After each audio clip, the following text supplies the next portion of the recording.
un Toujours debout consacré à la deuxième journée d'action contre la réforme des retraites portée par un gouvernement décidé, je cite, à ne plus négocier. Le pouvoir mis en effet sur l'essoufflement financier des grévistes déjà pris à la gorge par la hausse des prix. Face à leur inflexibilité, la mobilisation se poursuit et pour qu'elle se maintienne dans la durée, les grévistes ont besoin d'une caisse de grève. Alors les caisses de grève, je l'ai dit, ce sont les caisses noires du monde du travail, même si j'ai vu quelques petites réactions, vous pourrez réagir bien évidemment. Alors quel est leur rôle dans le bras de fer qui oppose les grévistes au gouvernement? On en discute avec Alma Dufour, députée LFI NUPS, Gabriel Rosenman, sociologue et spécialiste des grèves, des caisses de grève, et Guillaume Quintin, secrétaire national du Parti de gauche. C'est parti pour l'entretien d'actu.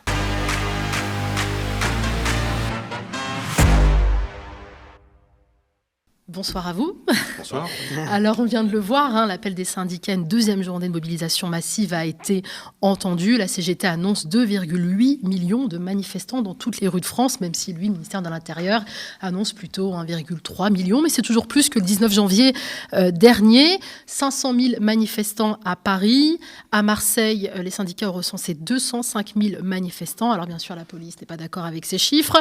Alors, vous y étiez à Paris. Quelles sont vos impressions? Peut-être commencer par ma droite.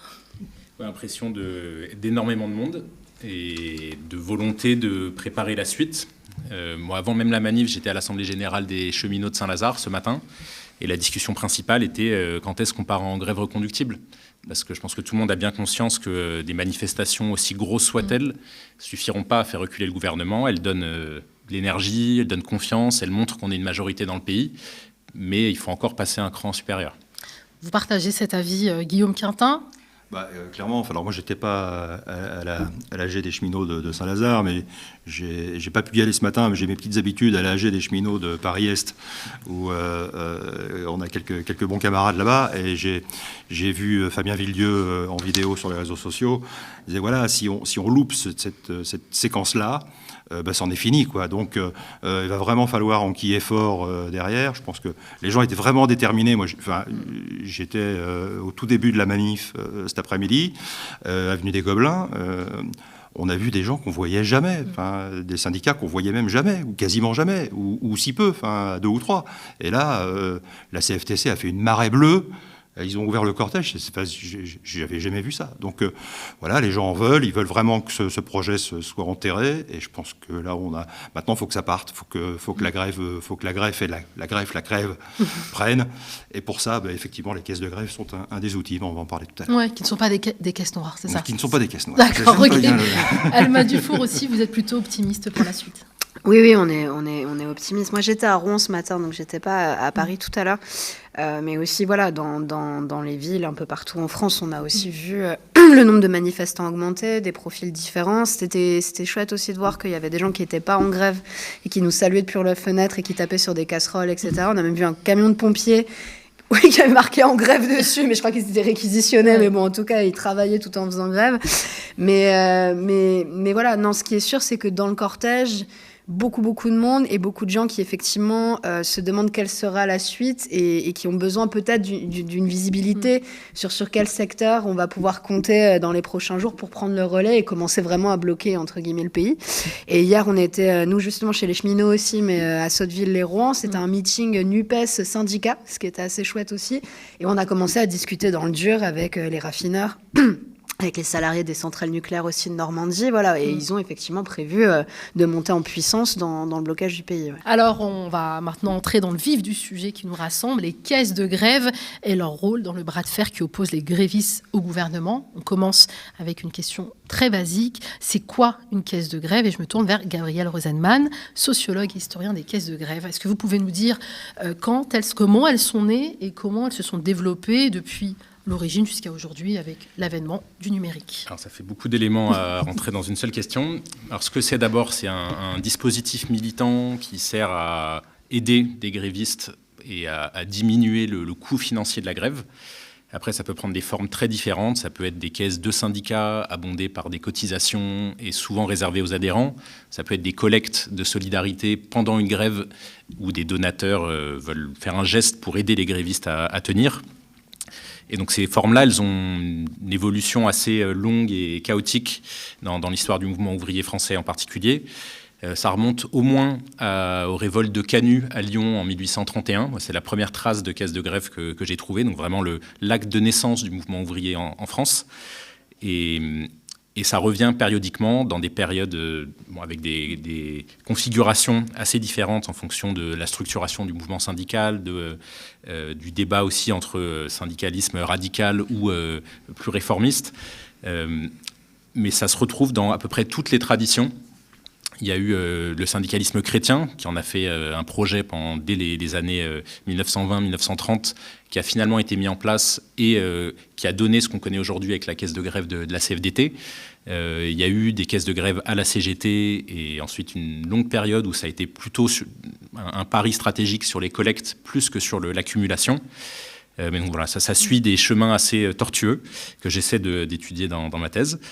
Mais en tout cas, dans la période actuelle, il s'est passé un truc assez intéressant là depuis quelques semaines, c'est que la plupart des expériences de caisse de grève de ces dernières années avaient comme but central d'aider des grévistes à tenir. Et donc c'était exclusivement, quasiment des grèves longues. Et là, il y a la mise en place d'un système qui vise pas simplement à tenir, mais à étendre la grève. Par exemple, dans plusieurs syndicats de la fonction publique, notamment dans le SNUIPP ou dans la FSU, il y a eu la mise en place de caisses de grève qui visent à permettre à des personnels précaires qui ne pourraient pas faire grève du tout de s'impliquer sur 1 ou 2 journées, ou en tout cas les journées qui arriveront dans le paysage. Et donc ça vise plutôt à permettre d'élargir l'assiette de grévistes plutôt qu'à permettre uniquement à des grévistes qui sont engagés dans des conflits longs à tenir. Et donc les caisses de grève, en fait, c'est ces deux, en ce moment, c'est ces deux rôles-là. D'accord. Guillaume Quintin, vous avez été l'initiateur d'un grand téléthon des caisses de grève. C'était le 17 février 2020. Un événement capté par le média et diffusé sur notre chaîne YouTube. Et vous avez collecté plus de 150 000 euros. Oui, j'ai plus le chiffre en tête, ma mémoire est incertaine, 158 000. 158 000, oui, presque 160 000 euros. Ouais. Dont 66 000 le premier soir, pendant l'émission qu'on a faite ici même. Ouais. C'est énorme. Est-ce que vous pouvez nous raconter la genèse et le principe même de cette idée La genèse, alors en fait, pendant la précédente bataille des retraites, il se trouve que moi j'étais au chômage depuis un moment, depuis assez longtemps, et que j'étais assez frustré parce que j'avais mais vraiment rien à donner aux caisses de grève. Donc c'était pendant la précédente bataille des retraites, et c'était rude. Et j'allais moi aux AG de Paris-Est voir les cheminots, et puis j'avais rien à donner. Puis comme j'ai souvent des idées à la con, j'ai proposé à plusieurs camarades d'organiser un téléthon de la grève pour collecter de l'argent pour les caisses de grève.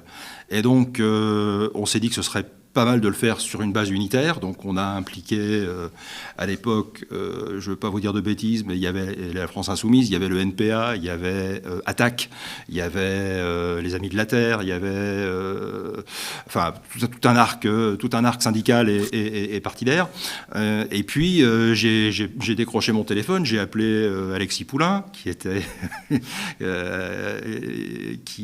qui avait lui aussi des contacts dans les milieux de journalistes, et j'ai dit voilà ce que je veux faire, et qu'est-ce que tu en penses? Il me dit c'est une excellente idée, et on a commencé à remuer un petit peu le terrain. Donc on a rameuté une demi-douzaine de médias, donc Le Média, Radio Parleur, Bastamag. Médias indépendants.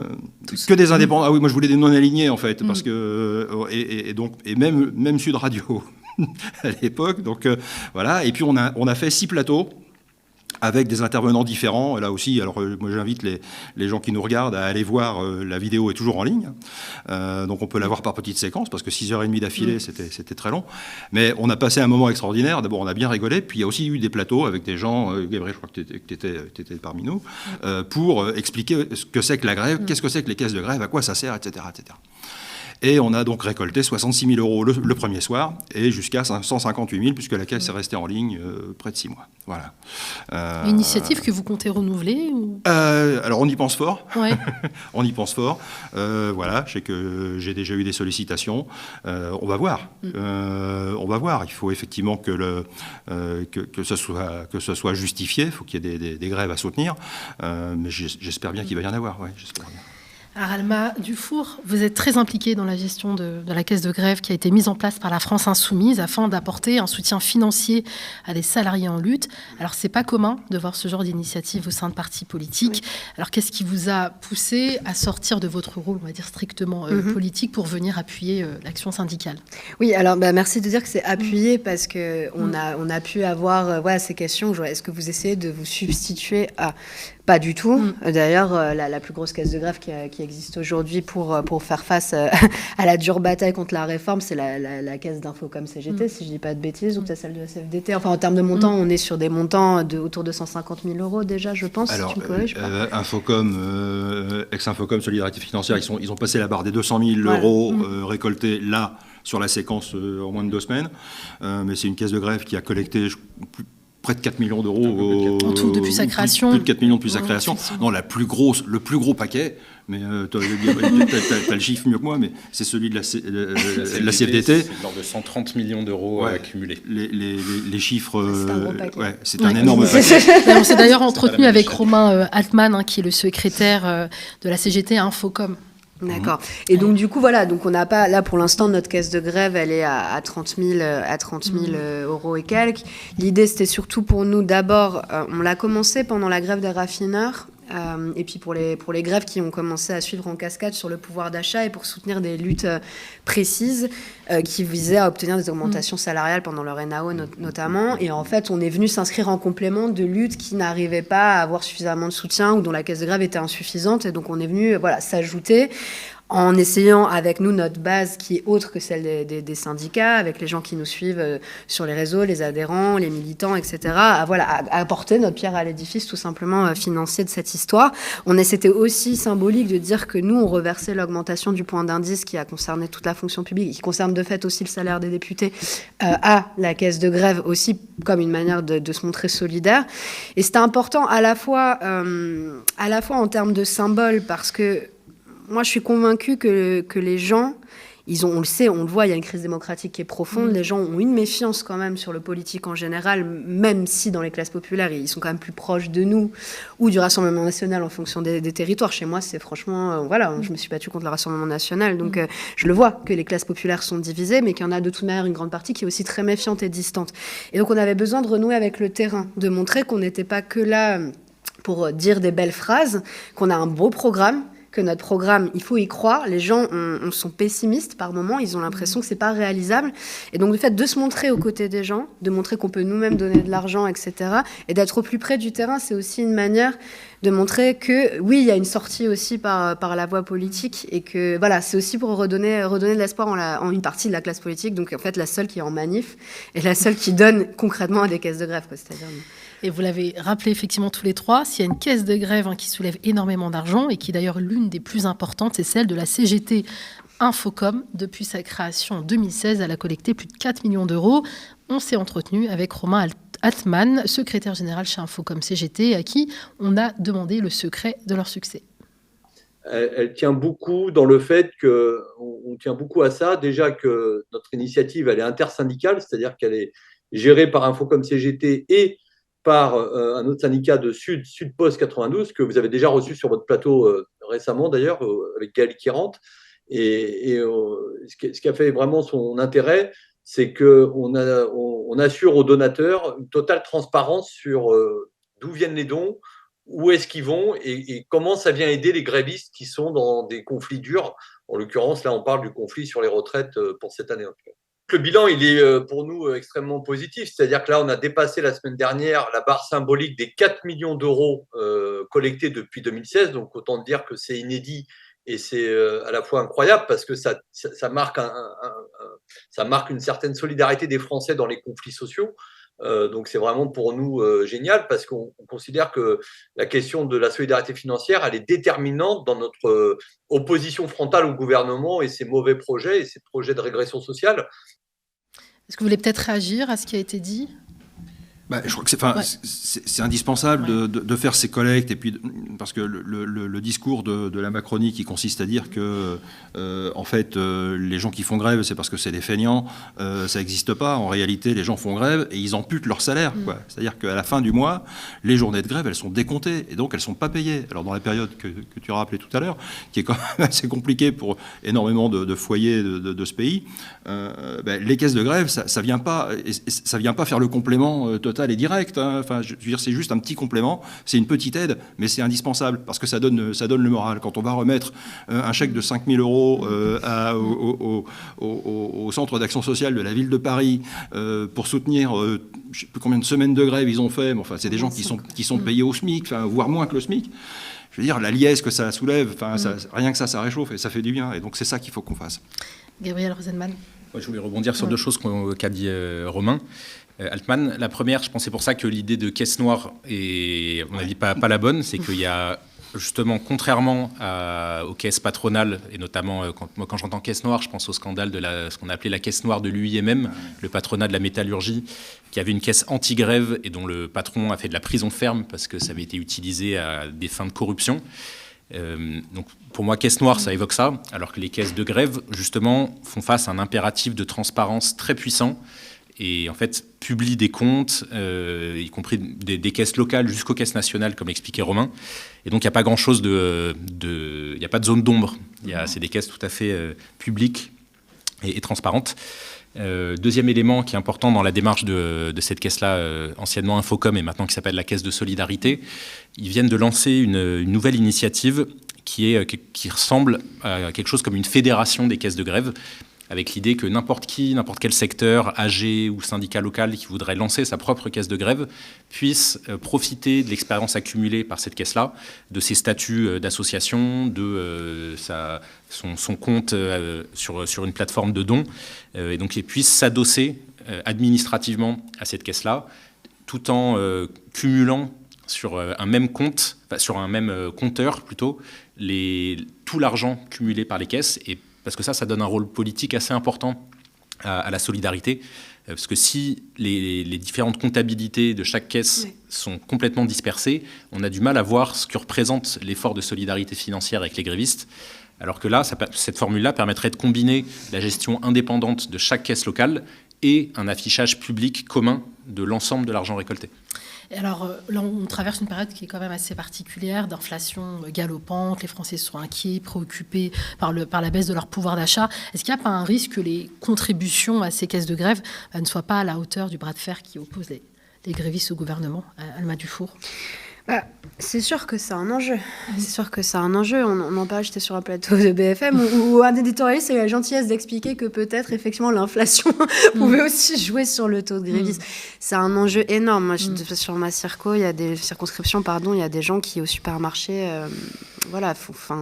nous disent qu'ils vont à la banque alimentaire. Donc oui, là, on a un vrai sujet d'inflation qui est colossal et qu'on minimise constamment dans les médias parce qu'on me donne un indice qui est de 6% de l'augmentation des prix, alors que sur l'alimentaire, on est autour de 13%. Donc pour les ménages pauvres, c'est vraiment dur. Donc ça va être un enjeu.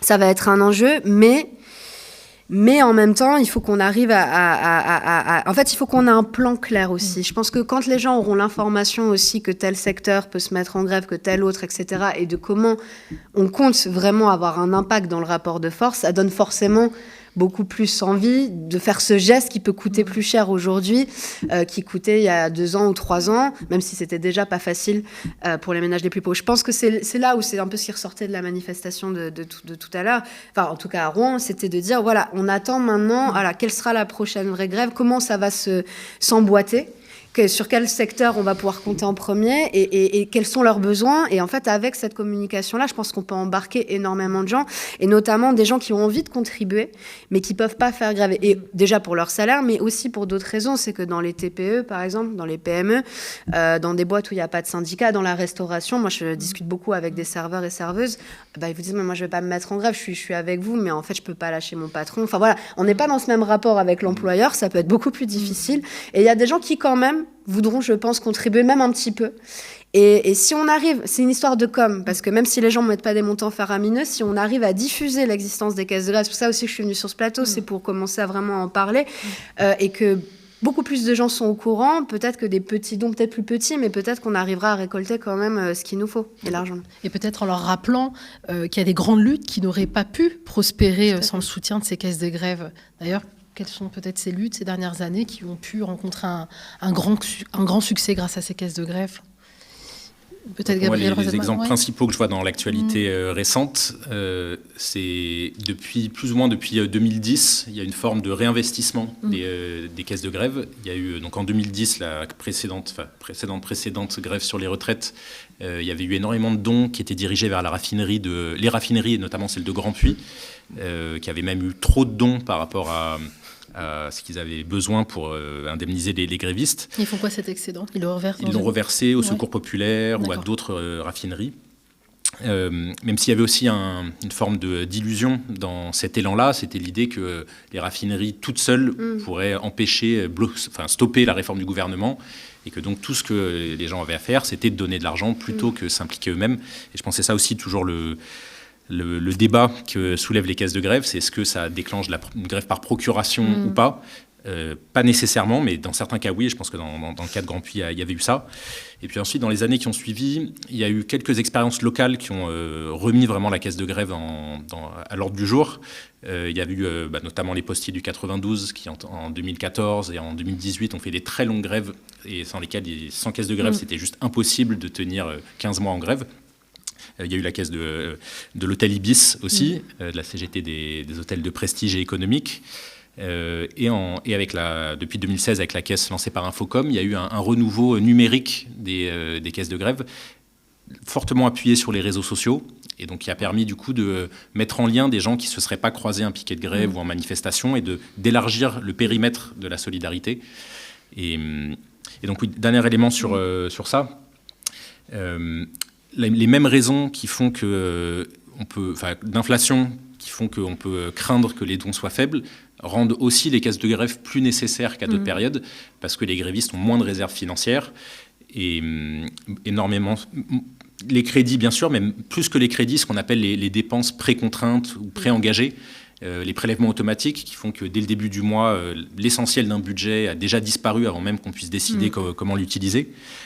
Et les directions d'entreprise jouent là-dessus depuis plusieurs années, en faisant, par exemple, en mettant fin à l'étalement des jours de grève sur plusieurs mois.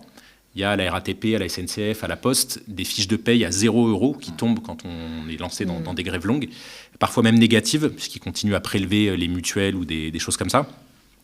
Et donc il y a un enjeu important à contrer des tactiques patronales par des tactiques de notre camp social et par la solidarité financière. Ouais, tu peux peut-être parler de ces tactiques, justement, Guillaume Quintin. Comment, juste... Les tactiques, je sais pas, je crois qu'effectivement la question de la communication sur les réseaux sociaux, c'est primordial. Et puis, je voulais revenir sur une chose que vous disiez tout à l'heure, c'est notre camp à nous, les gens qui sont à 1002, 1003, 1004, 1005, 1006, 1007, 1008, ils donnent aux caisses de grève, d'accord ? Quand Vincent Bolloré donne de l'argent à Arnaud Lagardère pour acheter son Lagardère Média, c'est pas pour lui faire plaisir, c'est pas pour le soutenir, d'accord ? C'est pour lui mettre la tête sous l'eau et puis piquer son business. Nous, les gens donnent. Les gens donnent même s'ils gagnent peu. Hein. Et cette notion de solidarité, elle est réelle, elle est véritable, et on s'appuie là-dessus. Et ça fonctionne. Parce que voilà, sur le collecton, j'aurais pu ressortir les statistiques pour l'émission, je ne l'ai pas fait, mais le plus petit don, c'était 1 €, le plus gros don, c'était 1 000 €. Et la Kyrielle, c'était 5 €, 5 €, 2 €, 10 €, enfin voilà. Mais l'écart type est énorme, mais la moyenne, c'était des petits dons. Et voilà, et je peux dire, on a cette capacité-là à donner. Et alors, ce qui est intéressant avec ce que tu disais sur la caisse d'Infocom et la plateforme qu'il propose, c'est que ça permet aussi de sortir du système, entre guillemets, commercial des plateformes de collecte, qui prennent leur com, au passage, c'est pas des entreprises philanthropiques. Donc voilà, je trouve que c'est vraiment très intéressant. Mais voilà, c'est des petits dons, et ce sont les petits ruisseaux qui font les grandes rivières, et dans notre camp à nous, ça fonctionne. Alma Dufour. Et oui, tout à fait. Et c'est pour ça que même si c'est des petits dons, en fait, c'est la masse qui va être critique. Et c'est notre capacité, justement, à aller toucher des cercles qu'on ne touche pas habituellement. Je veux dire, si les 80% ou 90% des Français qui sont contre la réforme des retraites mettent juste 1 euro dans une caisse de grève, bon, je veux dire, là, on n'a plus du tout de problème de financement. Mais c'est une réalité, c'est-à-dire que il faut absolument qu'on popularise ça davantage, qu'on fasse sortir la caisse de grève de son entre-soi, entre guillemets, de syndicats et de politique. Hein, on se met là-dedans, de militants de gauche, quelle que soit la gauche et le terme. Mais en gros, il faut absolument que le grand public ait conscience que c'est possible, que ça existe. Et pour ça, effectivement, je pense qu'une stratégie claire aide aussi en déroulant un plan. C'est-à-dire, je sais que c'est difficile pour les syndicats parce que ça ne se décide pas depuis le haut et c'est la base qui décide, par exemple, dans telle entreprise, si grève ou pas il y aura. Donc, ils ne peuvent pas annoncer à la place de X raffinerie qu'il va y avoir une grève tel jour. Ça ne se fait pas comme ça et c'est tout à fait normal. Néanmoins, c'est sûr qu'on aura besoin de ça, mais je rejoins ce que tu as dit, c'est-à-dire que effectivement, moi je pense qu'on a besoin de secteurs forts aussi pour démarrer et montrer qu'il va se passer des choses, mais ce serait illusoire de penser que c'est une grève dans les raffineries, une grève à la SNCF suffiront à bloquer par elles-mêmes la réforme, puisqu'on sait que les réquisitions sont possibles, puisqu'on sait qu'il y a plein de manières de contourner. Moi je me souviens en 2020 comment le fait que les métros fonctionnaient plus pendant plusieurs semaines, ça ne gênait absolument pas le gouvernement en Ile-de-France, mais bon c'était le cas. Et donc du coup c'est vrai que plus ça se diffusera à plein de secteurs, plus en fait les Français dans leur majorité refusons de coopérer, plus on a effectivement de chances de faire vite tomber la réforme, quoi. Alors, il est 20h21, je sais qu'Alma Dufour, vous devez partir. On peut... Voilà. D'accord, bon, on peut poursuivre l'échange. Super. Alors, c'est vrai qu'on se réjouit de l'existence de ces caisses de grève. Il y a quand même certaines difficultés ou limites qui sont attachées à ces caisses de grève. Je pense notamment à la redistribution. Est-ce que vous pouvez peut-être nous en parler un peu plus de ces obstacles aussi, de peut-être ce qui pourrait dissuader les Françaises et les Français à verser dans ces caisses de grève ? Je ne pense pas que ce soit un obstacle, mais les critères de redistribution sont très variables selon les expériences. Il y a parfois la prise en compte historiquement, dans l'histoire du mouvement ouvrier, c'était beaucoup le critère enfant ou pas qui dominait, et l'idée que pour toucher un bout de la caisse de grève, il fallait être allé jusqu'au bout de la grève. Et donc ça, de ces deux points de vue-là, ça a quand même pas mal évolué, puisque ces dernières années, les critères principaux, ça peut être dans les grèves de l'hôtellerie, la prise en compte du temps de travail prévu. C'est-à-dire que c'est un secteur où il y a énormément de temps partiel. Et donc c'était l'idée de tenir compte si les gens étaient à temps partiel ou à temps plein. Dans d'autres secteurs, chez les cheminots de Saint-Lazare, en 2016, il y avait eu la prise en compte des couples de cheminots grévistes, parce que c'était une entreprise avec beaucoup de couples endogames ou de couples de cheminots. Dans d'autres secteurs, c'est tenir compte de seuil pour participer, pour bénéficier de la caisse de grève, il faut avoir fait 6 ou 8 ou 15 jours de grève. C'était le cas notamment sur la grève des retraites il y a 3 ans. Donc je ne pense pas que tout ça soit des obstacles. Par contre, ce qui est sûr, c'est que les dons sont reversés et les critères définis en fonction de l'argent qui est effectivement récolté. Et donc, moins il y a d'argent, plus les critères seront difficiles à trouver ou exigeants ou concerneront un nombre de grévistes limité. Mais donc, si les dons, par contre, sont afflux, en fait, ce problème-là est un peu résolu de lui-même. Et c'est quoi le besoin, finalement, là, pour pouvoir tenir, en fait, dans la durée, dans le cadre de cette mobilisation, même si on ne sait pas combien de temps ça va demander aux grévistes de poursuivre la mobilisation, mais est-ce qu'on a une estimation en euros combien d'argent il faudrait ? Oui. Non, je pense que c'est un exercice impossible. En prenant exemple sur d'autres grandes mobilisations qui ont pu avoir lieu grâce au soutien de ces caisses de grève, non, on n'a pas d'idée. Non, et je ne pense pas qu'on puisse même y répondre comme ça. C'est-à-dire que autant en termes de stratégie de grève, on peut avoir des pistes et du débat sur est-ce que c'est la grève reconductible de certains secteurs, la grève générale ou le lobbying dans le cadre de certaines structures. Bon, y a un débat contradictoire possible là-dessus. Moi, je connais aucune structure qui se permettrait de dire si on récolte tant, on a gagné. Parce qu'en fait, le débat, ce sera comment les utiliser, auprès de qui reverser. Et donc, en fait, on en revient à la grève elle-même et pas seulement à son financement. Alors, dans de nombreuses filières, on estime que la solution réside dans une grève qui qui montre en fait maintenant l'emprise du monde ouvrier sur les moyens de production.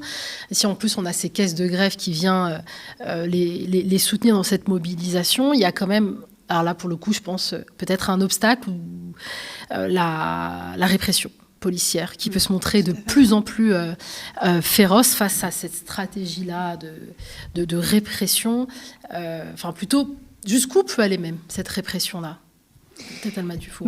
Oui, mais tout à fait. D'ailleurs, pendant la grève des raffineries, c'est ce qui s'est passé. Là, il y a à peine 3 mois, en fait, il y a effectivement eu des policiers qui sont venus chercher les gens chez eux pour les forcer à remettre en marche la machine. On sait que dans la santé, ça dure depuis pas mal de temps. Je ne sais pas si vous saviez, par exemple, qu'il n'y a pas très longtemps, le CHU de Nantes, tout le service des urgences était en grève. Mais qui l'a su? Absolument personne, puisqu'ils ont été réquisitionnés. Ils ont été réquisitionnés. Et donc, du coup, alors c'est horrible parce que dans la santé, on voit que c'est un outil de contrôle d'une crise qui devient vraiment mais catastrophique et vraiment pénible à voir. Et c'est par le fait qu'on puisse réquisitionner les travailleurs qu'on en arrive là et qu'on permet au système de perdurer. Et finalement, les gens finissent par partir, puisqu'ils n'ont pas pu avoir gain de cause par la grève. Ils finissent ils sont dégoûtés de la fonction publique hospitalière, ils s'en vont. Et donc maintenant, il n'y a plus assez d'agents, et ça, c'est un autre souci. Donc il y a des pistes qui sont réfléchies aussi du côté des arrêts maladie, pour les secteurs qui ne peuvent pas effectivement faire de grève vraiment. Et encore une fois, plus je pense, et plus ça ira vite. C'est toujours c'est facile, mais plus ça ira vite et dans plusieurs secteurs en même temps, plus ce sera difficile pour le gouvernement de résoudre la situation en ayant une logique de répression et de réquisition. C'est ça qu'il faut se dire. C'est-à-dire qu'effectivement, si on mise trop sur un seul secteur ou deux et qu'on laisse ça pourrir pendant 2-3 semaines, mais que c'est pas rejoint par d'autres, effectivement, ce risque-là existe. C'est que le gouvernement passe en force avec l'aide des forces de l'ordre, quoi. Par contre, si vous avez... les raffineries, on se souvient d'ailleurs, les travailleurs du nucléaire avaient menacé de aussi se mettre dans le mouvement si on continue la répression sur les raffineurs. Donc il y a cette espèce d'effet de contagion. On pourrait imaginer, voilà, s'il y a une grève des écoles, ils vont faire quoi? Ils vont réquisitionner tous les profs pour faire l'école aux petits. Enfin, il y a plein de choses en fait qui peuvent se passer. Et plus ça ira vite et plus ça se contamine rapidement, plus en fait ils vont paniquer, ils vont céder, quoi. Bon, ça c'est dans mon monde merveilleux, voilà. Mais en réalité, c'est comme ça. J'imagine que ça peut se passer si ça se passe. C'est bien. C'est pas un monde merveilleux, c'est un monde où il suffit de regarder ce qui s'est passé il y a 3 ans, où en fait la réforme des retraites précédente n'a pas été appliquée. Alors certes, il y a eu le Covid, etc., mais il y a eu la grève. Et dans tous les pays où la grève n'a pas eu lieu, les réformes libérales ont continué à s'appliquer. Malgré le Covid. Ouais. Voilà. Et donc là, c'est une victoire de la grève, enfin au moins partielle. Et donc le blocage d'une partie de l'économie, des transports, des raffineries, d'une forte mobilisation dans l'enseignement, tout ça, ça a presque marché tout seul.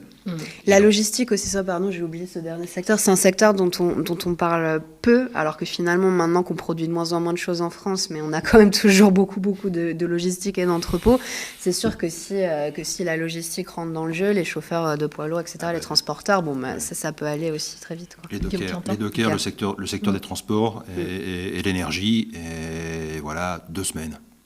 2 semaines 2 semaines. Ces 3-là, 2 semaines. Ouais. Bon, c'est entendu le appel. Le conseil, voilà, un appel à la mobilisation pendant 2 semaines. Voilà. Et avec la création d'un nouveau Téléthon, donc des caisses de grève, donc dans ce cas. Vous êtes obligés là. Là on est obligés. Voilà. On va terminer par ça, les prochaines échéances pour les syndicats et pour les partis politiques de gauche. Il y a une grève, je crois, nouvelle grève qui s'annonce en février, les 7 et 11 février. Alors, je crois qu'il y a le 7-8 février, 48 heures de grève prévues avec les dockers, les raffineries, les cheminots, au moins une partie des syndicats de cheminots, et dans l'énergie. Il était question aussi d'une manifestation un samedi, je crois le 11. Et donc le débat qui s'ouvre entre maintenant et cette période-là, c'est quel secteur part en grève reconductible, à quelle période. Et je sais que la CGT Cheminot et Sudrail évoquaient la mi-février. Et c'est de ça que ça a discuté ce matin à l'AG de Saint-Lazare. Et même d'ailleurs aussi, quelle est la stratégie pour donc c'est le samedi, c'est samedi 11. Samedi 11 février. Enfin, ça se discute encore en ce moment. On en reparlera demain puisqu'on continuera à parler de la grève demain. Eh bien, écoutez, je crois que je vous ai pris suffisamment de temps comme ça. Il est 20h30. Merci beaucoup, Alma Dufour, députée LFI NUPS, Gabriel Rosenman, sociologue et spécialiste des caisses de grève, et Guillaume Quintin, secrétaire national du Parti de gauche, qui lance très prochainement un nouveau téléthon des caisses de grève, le 2, et ça se passera bien évidemment aux médias.